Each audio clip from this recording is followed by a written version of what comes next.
There's no one out there. No one? Not a soul! I don't understand. Nellie! Where did our audience go? There is no audience, you idiot! Nellie, why don't you let us go out thinking there's not a single customer?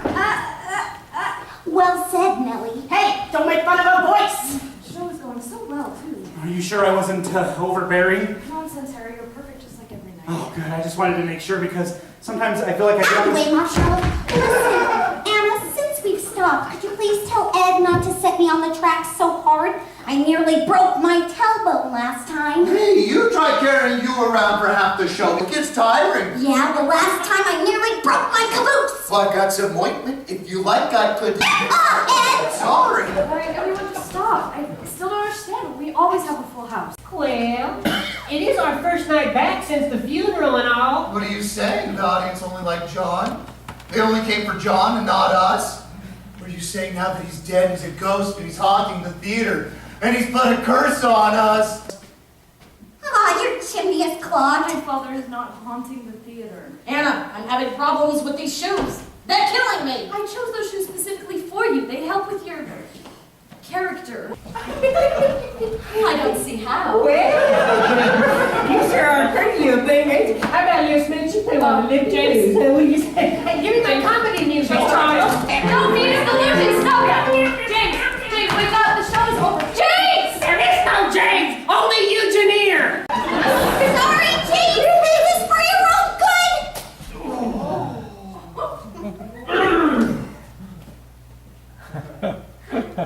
I did it again. Well, don't look at me like I just fell off the idiot cart. Sometimes I think there's no other explanation. All right, everybody, just stop. Why don't we have an audience? You. Want a cracker? Want to make funny noises? Ethel, don't make fun of her. You know about her condition. You know she can't communicate without music. Charles! Would you mind? Sure thing. Here you go, Nellie.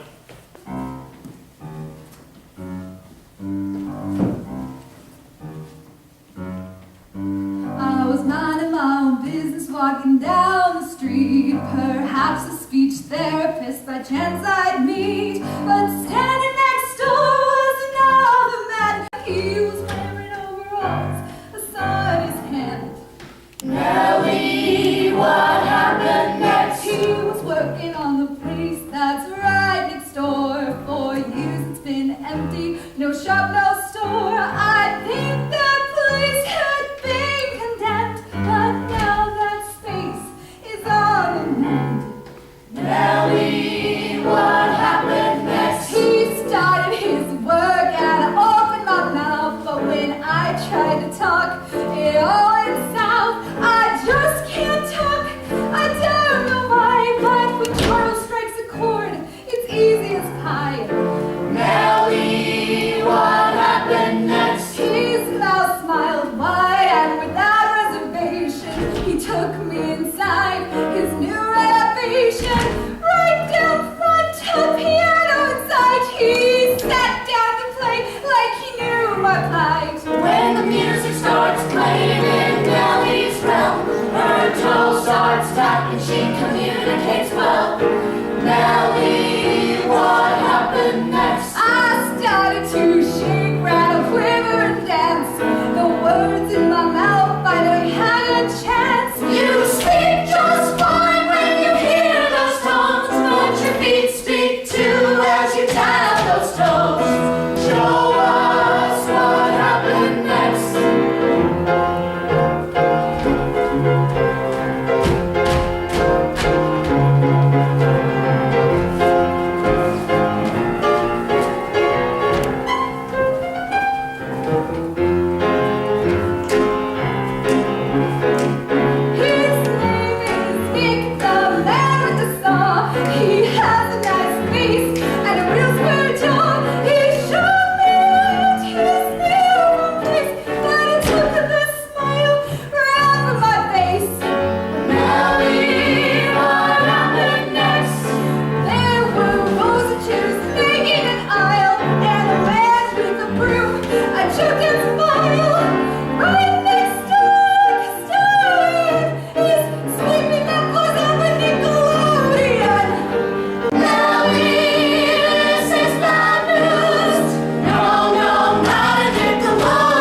This is definitely going to put a dent in our pay vouchers. Well, I think there's some hobo costumes in the back we can wear. This is the most terrible thing that could happen to us. Only, there's one thing I don't understand.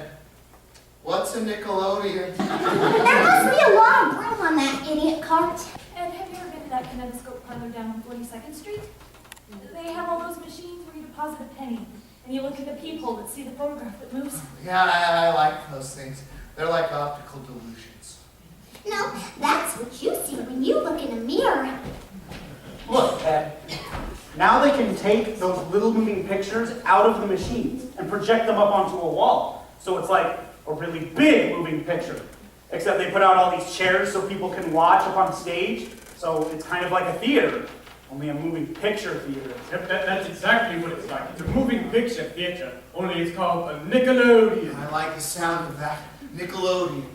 Nickelodeon. How much does it cost? A nickel. That's less than we cost. Maybe we could charge a nickel for people to look at Ed. So our audience is next door at the Nickelodeon? Gee whiz, I can't go back to Barnum and Bailey. Look, everybody, it's just a fad. As soon as the novelty wears off, they'll probably close down. Nothing will ever come of it. Sure, nothing will ever come of it, just like Coca-Cola. Look, we've been entertaining people in Pittsburgh for over 40 years, and nothing can change that. Tomorrow night, we'll have our audience back.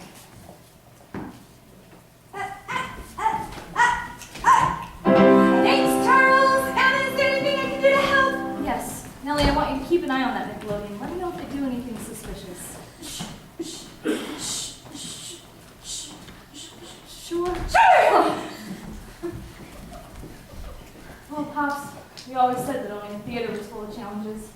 Looks like we've got another one on our hands. But I want you to know that since you know, I'm going to keep the theater alive. Good, wholesome entertainment, no compromises. I mean, I'm sure it's not going to be all peaches and roses, but I'm still your little scrapper, right? I love you, Pops. Say hi to Mom for me, okay? Hello? Sorry, sir, but the show was unexpectedly canceled due to a death in the family. But we'll be open again tomorrow at the usually time. I'm sorry to hear that. Actually, I just came by to introduce myself. And might I say what a lovely theater you have? I'm Nick Lightning. Nick Lightning? What an adorable name.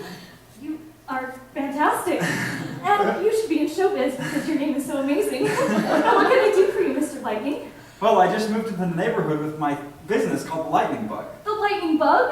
What an adorable name for a business. What exactly do you sell? Pictures. Oh, do you also sell frames? Because I have this portrait that my father drew that I would absolutely love to get. Where exactly did you set up, Sean? Right next door. The Nickelodeon. Yes. Oh. Anyway, we had our grand opening tonight, and we had so many people, the crowd sort of pulled down our large Lightning Bug Nickelodeon sign that I hung out front, and I ran out of twine to hang it back up, and I thought, hey, a melodrama theater. They might have some twine lying around. I mean, the theater has lots of stuff on hand, right? I mean, we are neighbors after all, aren't we? I'm sorry, Mr. Lightning, but we just don't have any twine. Thank you, Nellie. Theater people sure are great. Hey, I've got an idea. Why don't you and your troupe come next door for a free show? Hello? Curses foiled again? Anyway, consider a standing invitation. Anytime. Thanks for the twine, and it was nice meeting you. Hi, sir. You're right, Nellie. He is pure evil.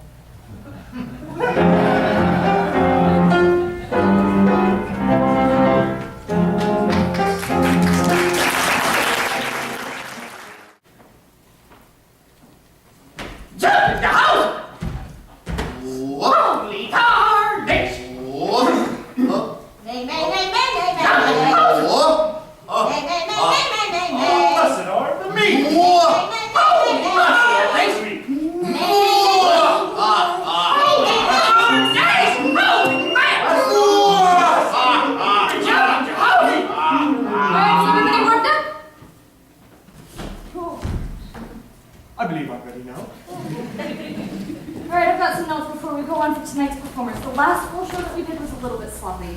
Wasn't that before your father departed? His departure was only metaphysical. Scene 2. We've been performing this melodrama for weeks. I think we know it well enough by now. What's scene 2? Thank you for proving my point, Edward. You're welcome. Scene 2 is when Dudley and Sweet Susanna start a bake sale to pay the rent. And Harry, you've been selling the pies for 10 cents. Well, how much are they supposed to be? Nickelodeon. A nickel. Harry. And Ethel, it seems like you're having trouble carrying the pies. Well, I can't help it. Those fake pies are way too flimsy. Next comes the part where Eugene takes pie in the face and comes back on and his bum is smoking. Nellie, if you can get the smoker ready sooner and fill his pants. Why is he smoking? Because I got hit by a bolt of lightning bug. Right! It's clear that everybody is still thinking about the lightning bug Nickelodeon. Last night was just a fluke. It was their grand opening, but now that it's over, tonight we will have our audiences back. Oh, gee whiz, those moving pictures seem really popular. It's time to open the doors. Nellie, let in the crowd. Everybody places.